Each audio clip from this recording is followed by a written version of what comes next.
Leve, né? Bem leve. Mas olha, essa leveza toda, eu acho que uma das coisas que às vezes a gente se preocupa quando a gente conversa sobre o trabalho que a gente faz aqui em outros lugares, tudo isso pode ser vivenciado com uma qualidade de alegria, que não é a tal da alegria habitual. Bem dito.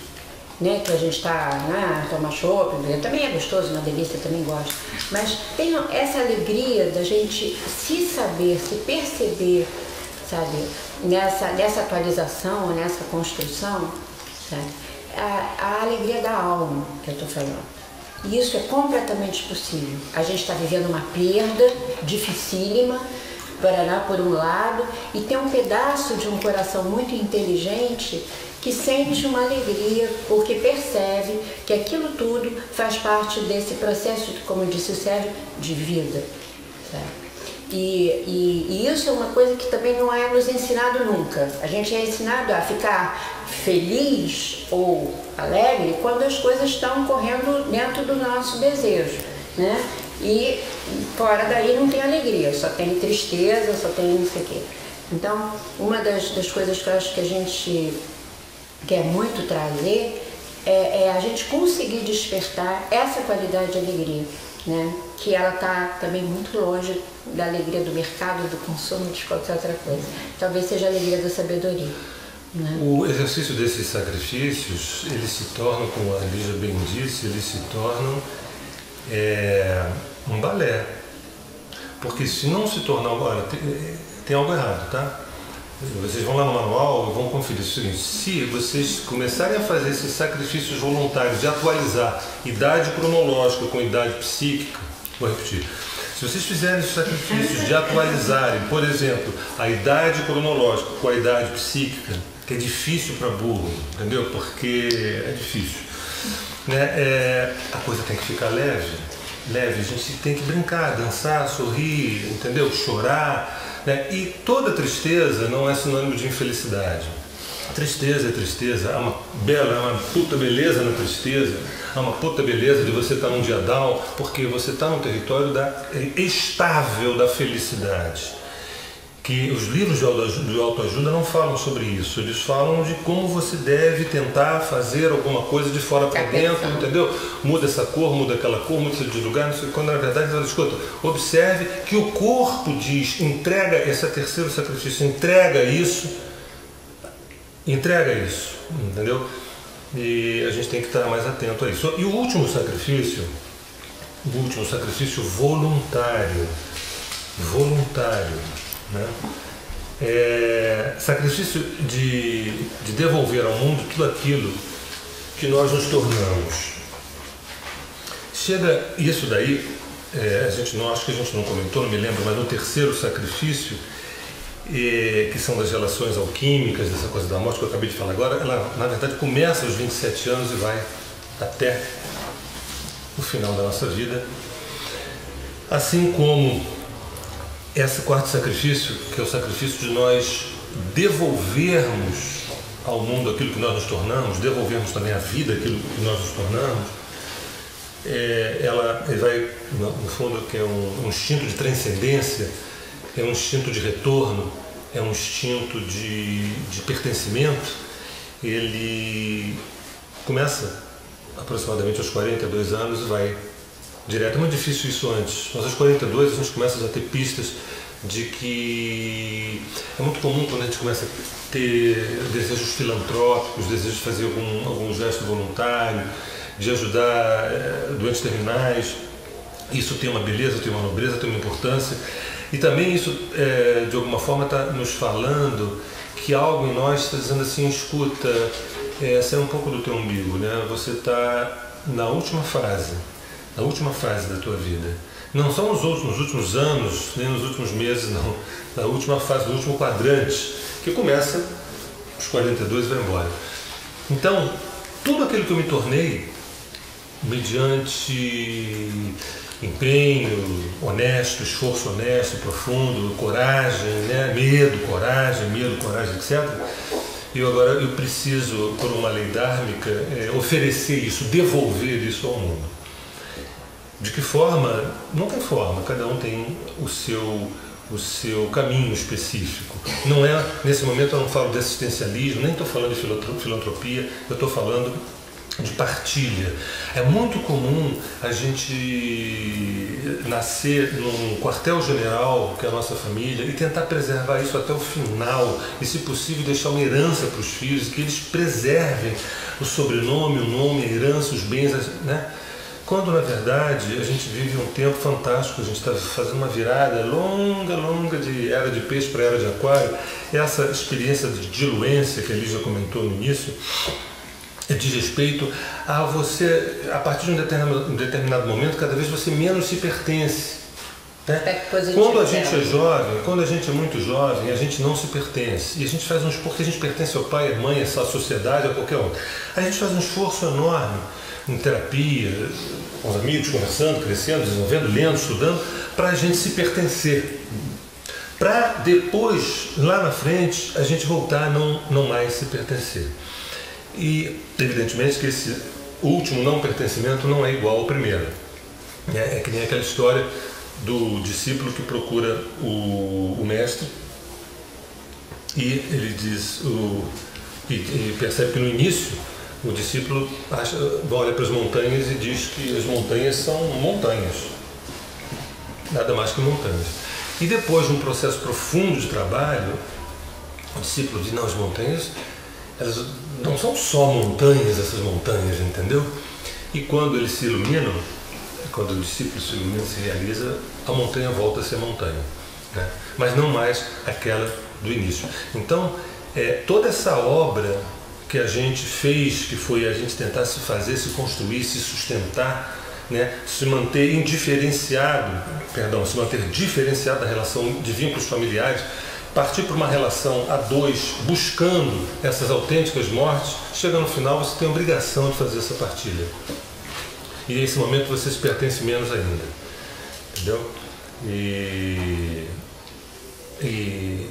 que se, por exemplo, se esses ciclos levarem vocês a reflexões do tipo, eu me lembro que o Aparição da Presença, eu tenho um conhecido que comprou, que leu o livro, e tem um capítulo ali, muito mais específico do que esse que a gente está falando agora, que fala sobre de 7 em 7 anos, mais ou menos, o que deve se esperar de 7 em 7 anos, do ponto de vista da grande lei. Ele entrou em um parafuso produtivo, um parafuso construtivo.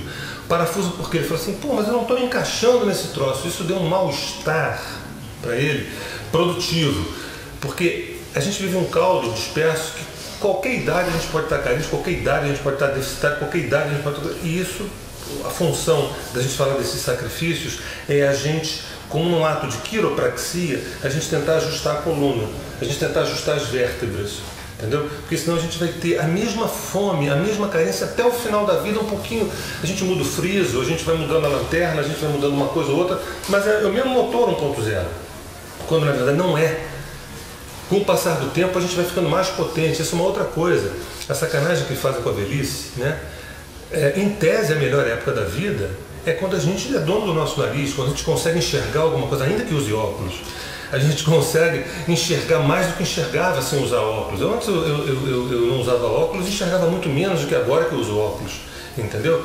Então, chegar nesse momento, nesse quarto quadrante, nesse quarto sacrifício, a gente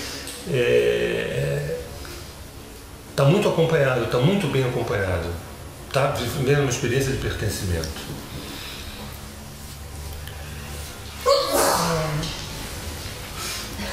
Eu acho que o quarto quadrante, a transcendência, essa questão da partilha, isso é algo, vamos dizer assim, instintual da nossa alma. E a gente não vive a vida assim. E acho que essa questão do idoso, da velhice, se a gente tiver essa noção de que há um instinto em nós, né, que nos leva, isso é da nossa natureza humana e da nossa necessidade de inteireza. Ao chegar, né, no aspecto de maturidade e depois a velhice, ela ser o lugar de ter essa função, resgata todo esse desespero que existe hoje em dia em relação à idade, né? Eu acho que recupera a dignidade do idoso, né?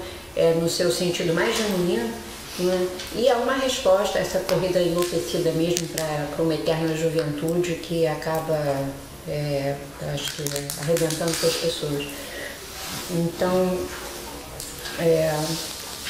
eu acho que a gente ter mais claro, sabe, que essa questão da partilha, de passar para os outros aquilo que a gente se tornou, é algo inerente à nossa humanidade, sabe? E a gente poder assumir isso também sem peso e sem obrigações, mas com naturalidade e saber da importância disso, saber do valor disso, né? Bom, mas então o que fazer, né? A gente em casa andou conversando sobre até, né, mudar esse verbo, fazer por fazer. Ano passado a gente já tinha falado isso, né? Fazer em vez de fazer.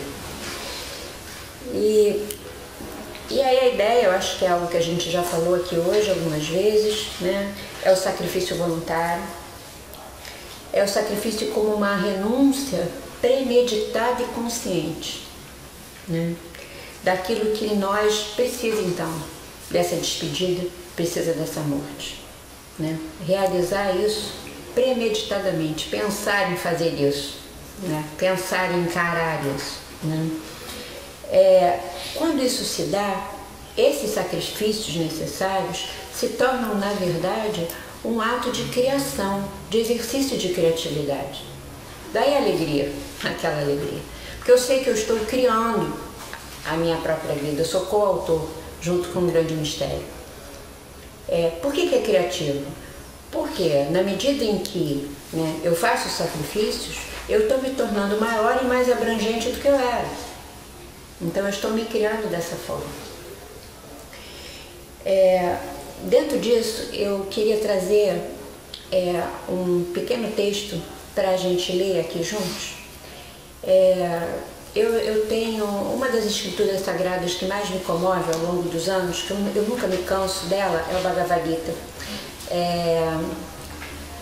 Não sei se todo mundo aqui conhece, mas o Bhagavad Gita é um texto indiano, e ele vai relatar um diálogo incrível, maravilhoso, entre a personalidade de Deus, Krishna, e um ser humano como nós, Arjuna. Krishna, então, ao longo da conversa, ele tenta convencer e convence Arjuna de realizar uma luta que Arjuna não queria realizar de jeito nenhum. Era um sacrifício para ele, inimaginável, realizar essa luta. E essa luta era contra os familiares dele, contra a família dele. E, na verdade, a gente sabe que os textos sagrados podem ser vistos de diversas formas diferentes, tem várias interpretações, vários níveis de interpretação.